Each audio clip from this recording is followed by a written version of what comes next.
In this latest episode of Featured Publication of the Month, we are very pleased to have invited Dr. Sophie Valkenburg, postdoctoral fellow in the Division of Public Health Laboratory Sciences of our school, to share with us her recent research paper as published in the Proceedings of the National Academy of Sciences of the USA.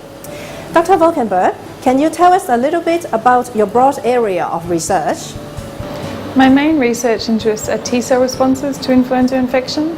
So T-cells typically recognise the inside of the influenza virus, which is much more conserved, whilst antibody-based vaccines recognise the outside of the virus, which continually changes. I understand that your paper has talked about the development of a new vaccine, which is universal for all subtypes of influenza.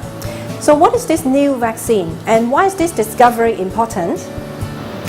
A universal influenza vaccine is the ultimate goal.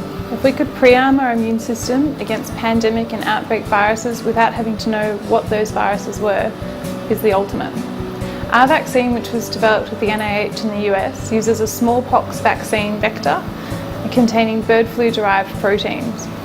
So this vaccine is really immunogenic, generating broad T-cell responses, enabling wide recognition. So this vaccine generates responses to the lethal H5N1 virus and the recent H7N9.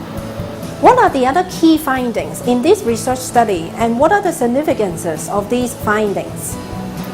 The main finding of our study is the broad reactivity of our vaccine.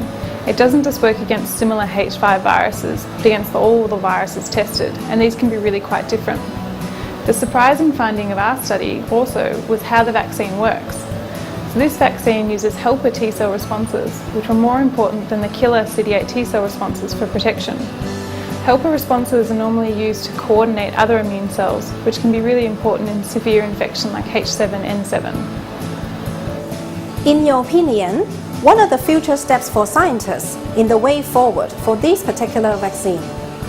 Phase 1 human clinical trials are already underway in Oxford for a similar pox-like vaccine. But our vaccine improves upon this by incorporating more influenza proteins, so it has a broader reactivity and engages both arms of the immune response.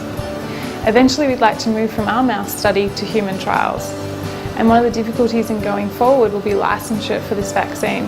So to actually prove that our vaccine is more effective than current antibody-based vaccines. Thank you, Dr. Valkenburg. Stay tuned for our next episode of Featured Publication of the Month.